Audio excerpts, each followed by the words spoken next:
Today we're raising Jingliu. Let's see what we actually need though. Auto add some XP books there. 40 coming up here. There's a 3rd star. There's level 50. We kind of need these to continue on. Jingliu has dawn damage, but doesn't use that many skill points. There is a 5th star. We need 3 more runs here to get the last star. Power creep doesn't matter as much in Hoyo games because there's no PvP. Power creep is mainly bad in PvP scenarios because you're fighting other players, which, you know, can just get this new unit that's better than everything else and just kill you because of that. And it's like here though, as long as older characters can still handle Memory of Chaos and whatever other content they throw out there, then it's not as big of a deal, but it still does kind of hurt to have a new character come along and just decimate the last one. Again, decimate's probably a very over exaggerated term there. 80. Very cool. We are going to give her her signature because we got it, and we're going to see how much we can raise that. Okay, yeah, we need to do some good old Calyx. Cool. We got her light cone to max. But yeah, let's continue on raising Jingliu. The main thing we need to do now, since her level and her light cone is maxed,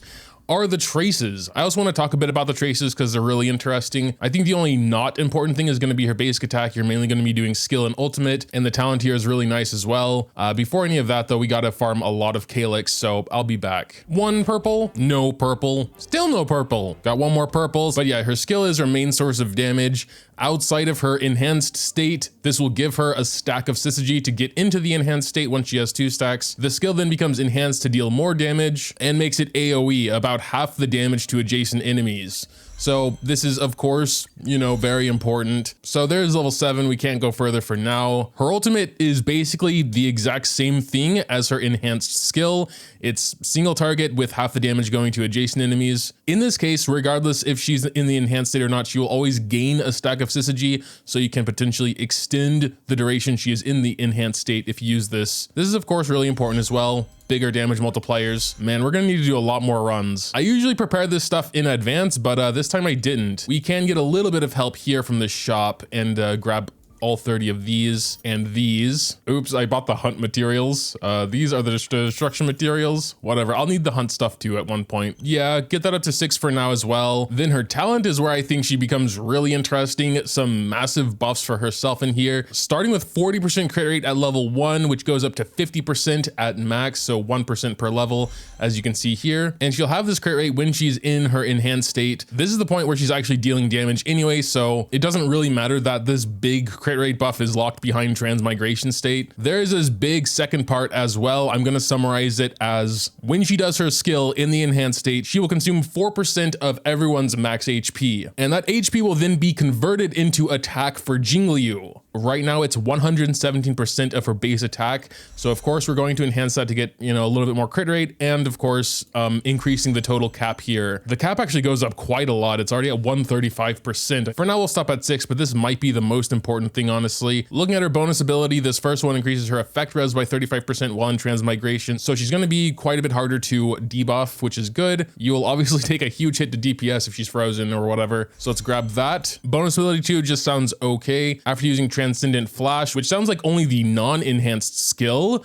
she'll get a 10% action advancement, which is fine. We're of course going to grab it. And for her final bonus ability, ultimate damage is increased by 20% while in spectral transmigration. You really don't want to use her ultimate outside of transmigration anyway, so it's basically just a 20% ultimate damage buff. We obviously do want to try and get that as well, so let's see what we can craft here. We could craft enough, which is good, so we're gonna grab this. But yeah, there's all this other stuff around, so back to farming we go. 2 purples, all right, nice. 2 more purples. Nope. 18 runs later, let's see what we can do with these mini abilities here. She has a lot of these crit damage bumps, but also this is the first character that actually has speed boosts here, which is kind of crazy. So yeah, of course we're gonna try and get most of this stuff. We could probably ignore the HP back there. It's crit damage and speed are the things I'm mostly interested in, of course. Speed there. We would need to get this HP to have access to the crit damage and speed over there. Definitely not enough. Even more runs. Let's grab 3 fuels. 1 purple, we'll take it. 1 perp again. None this time, but let's see what we can do. Got the HP boost, and we can get 1 more. Jeez. We don't even have the enemy drops. We're running super low on those as well. Let's get the crit damage. So let's just do another 18 set. 2 purples, 1 and none. It's actually gonna bug me a bit if I don't have this random HP over here. So we're gonna get it. And also the speed here. Would like everything at 8 to be honest. So let's grab this to 7. Doot doot. 1, none, 1. Can get talent to 8. Ultimate to 7. Doot doot. Hopefully the final 18 set here. None, 1, 0. I think we do actually have enough now indeed. There is ultimate to 8 and skill to 8. And we're finally done. That took a lot longer than I thought it would, but traces finished. This is what I consider done. Of course, she's not totally maxed out, but since I get everyone, that gets very overwhelming resource-wise. But yeah, we're really not missing that much, you know, a couple stats here and there. Let's take a look at her Eidolons as well, talk about what's worth it, what's not. Starting with her E1, it actually does sound rather good. 24% crit damage when it matters, enhanced skill or ultimate. The second part would be so much more powerful if that situation was more common where you're actually only fighting a single target.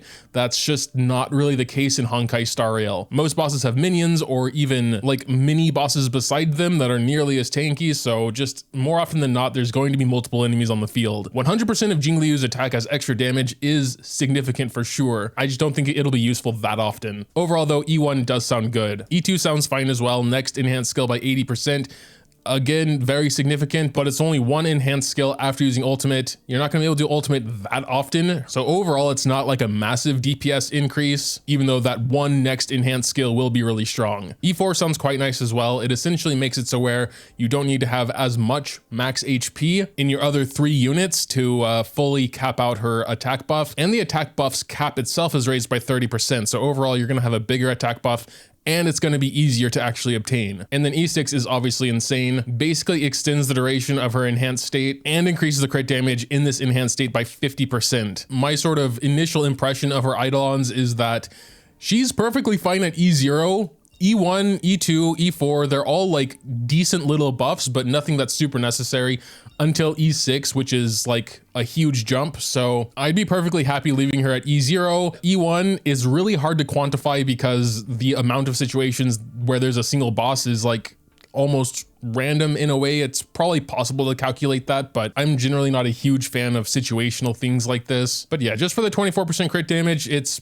not bad. The point is she's still an amazing character at E0, in my opinion. Let's move on to build. Of course, since we did get her signature light cone, we are going to be using that. Up to 42% damage for the next attack and 12% death ignore. She gets the stacks when any of her teammates lose HP or are attacked. The entire team will lose HP when she does her enhanced skill, so she'll basically immediately get those 3 stacks. So overall, sounds good for her. As for F2P options, I did mention this briefly while streaming, but the 5-star light cone from Herta's shop is a good option. I have heard it's second best behind her signature. Don't quote me on that, but I wouldn't doubt it. It is a 5-star, has 5-star stats. You know, she does scale with attack, which she gets here. It's also incredibly easy to S5. Most people that have been playing it for a couple months probably have it. As for Relic Build, there was a bit of a debate in my chat. Of course, as an ice unit, my first thought went to Hunter of Glacial Forest. 10% ice damage, 25% crit damage for 2 turns after using ultimate.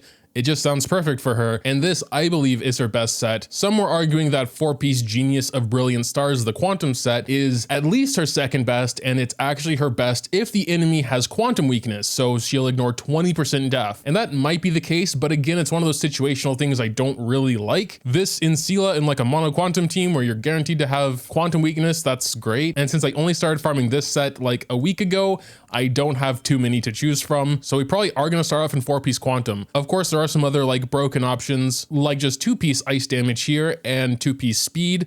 I would maybe think about going for that more so that eventually I can get her in the 4-piece Hunter set. Honestly, none of my current ice pieces are anything special, so we really might just go for a 4-piece Quantum for now, and then maybe sometime down the line we'll go for 4-piece ice. We definitely do want to focus more on crit damage than crit rate because she already gets so much crit rate. She will of course still need some, but really not a lot. Oh, that's right. I got a couple of really good crit damage bodies at one point after using a self-modeling resin for this garbage because I didn't have any crit damage. I got like 2 crit damages in a row. Yeah, this one with attack and crit rate, and this one which is slightly worse. So we're going to definitely start with this one. Getting it straight to 15, sure. Let's risk it all. Let's see what happens.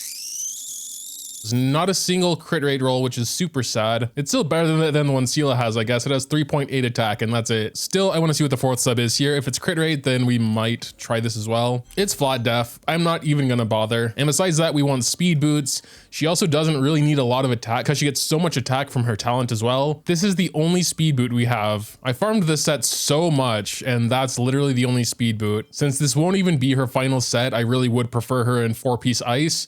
I'm not going to care too much about it right now. Another thing chat was arguing a lot about was the link rope. Energy regeneration versus attack. I'm pretty simple. I just think she's a DPS, give her attack. But there were some valid arguments. First of all, her burst is very expensive. And secondly, she already gets a lot of attack from her trace. Regardless, I think I would give her 2-piece Rutilant Arena for the skill damage increase because she will be doing that more often than her burst. Honestly, since we do already have a couple of attack link ropes raised, we're gonna start with that first. If we notice that her burst just takes way too long to get there, then we'll definitely consider an energy regeneration rope. I really hope we have an ice orb as well. Speed and crit damage. Okay, this one looks pretty good. That's probably why I locked it. Effect hit rate. That's like literally the worst thing. She doesn't do any of that stuff. Crit damage got buffed. That's nice. Now we got effect hit rate. Come on. I would literally take HP over effect hit rate. No, dude, stop it. What? Why? Twice in a row? You've got to be kidding. Why, dude? 3 times in a row. Okay. I don't know why I'm even surprised anymore. Let's check out this other ice. Speed and effect res. Let's get a crit damage in there, huh? Or just more effect hit rate. Why not? I love effect hit rate. It's so useful. Let's check out this last one, which has literally nothing on it. I don't know why I'm even gonna bother. Are you trolling me? Are you trolling me right now? Why did it have to go to effect hit rate 3 times in a row? This one could have been so good. Whatever, we're gonna equip it for now, but that's just like so stupid though, man. Anyway, let's take a look at her current stats. She has a lot of crit damage. Damn, 225. 26 crit rate. I mean, that's probably enough crit rate. Our attack is actually pretty low for having an attack link rope right now. She only has 2,400, which probably means the link rope isn't even doing that much to begin with. So if we are really getting like 2,000 attack, it might really be worth considering going energy regeneration, but let's check that out first. Do a couple just little tests here real quick. Sure, let's just run into this guy. So we're sitting at plus 1255 here, and I guess we will buff her just to kind of see what that does also. So we're gaining almost 600 attack from our Jingliu. She does have spectral transmigration, which increases her crit rate by 47. So now you can see we have 73.7, which means Rutilant Arena is also working, and Frost Wraith increases our ultimate damage by 20%. When we do the enhanced attack, that's when we'll get the attack bonus. I'm not sure if she consumes the HP first and then attacks or vice versa, so it's going to be a little hard to see.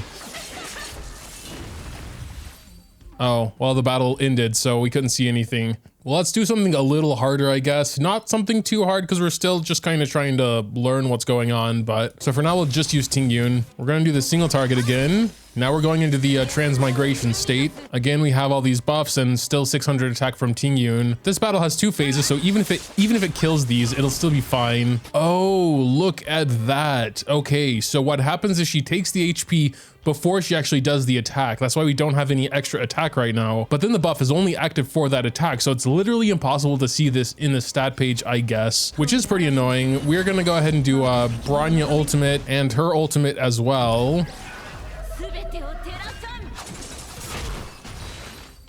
Oh, that just killed them. That was a 120 ultimate. Actually, that was crazy considering we didn't have all the buffs. Yeah, so now we can actually use Bronya because she's already in the enhanced state. So we're gonna go ahead and do that. If we had our E1, this attack would be more powerful.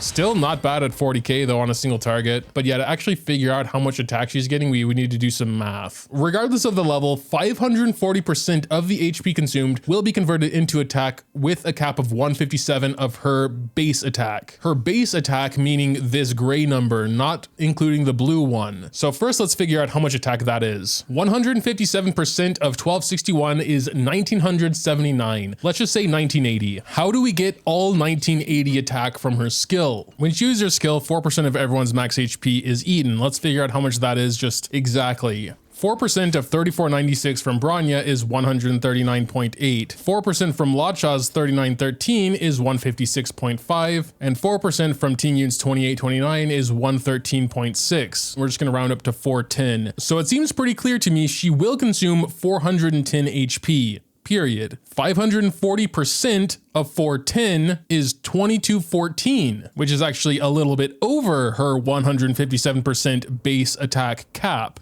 Again, this is specifically at talent level 8, because as you raise this, the actual cap increases, and thus you do need more max HP in your team to continually actually reach that cap. But for now, it seems like we have enough HP in our team by a decent margin. But yeah, let's do a little mini showcase on something that's not too difficult, like a weekly boss, I guess, just to see what's going on. I probably will do another showcase with her in the future versus some much harder stuff. But yeah, I imagine this video is already going to be decently long. Of course, we have to choose a weekly boss with quantum weakness, or else our 4-piece set isn't doing as much. So we are going to continue trying this team.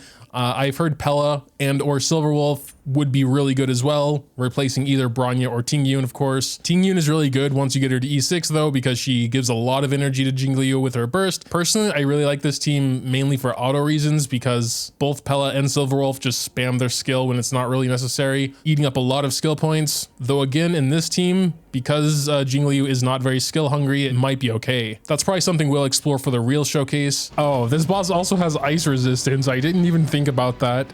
Okay, well, that makes some sense. So we did our first little cycle here. We're going back, boosting her, getting her to the front, and going into the transmigration stuff now. We don't really have any buffs right now, so we're going to hold off on doing her ultimate until Bronya comes back around. Let's see what this does to start. Honestly, pretty damn good. And she's still not even built optimally, so that was already pretty impressive. Unfortunately, now if we don't do her ultimate, we're going to leave the state. So I guess we have to do it now. Although I feel like the boss might just die before we get to do that second skill. Yeah, most likely. Yeah, there he goes. I could imagine with like a proper debuffer in there, that could be really good. All right, we should be able to set everything properly up here in a good old Cavern of Corrosion run, probably. This should be all right. There's like multiple enemies here. Yeah, nearly 70k. All right, this should finally be good. So we're going to support her.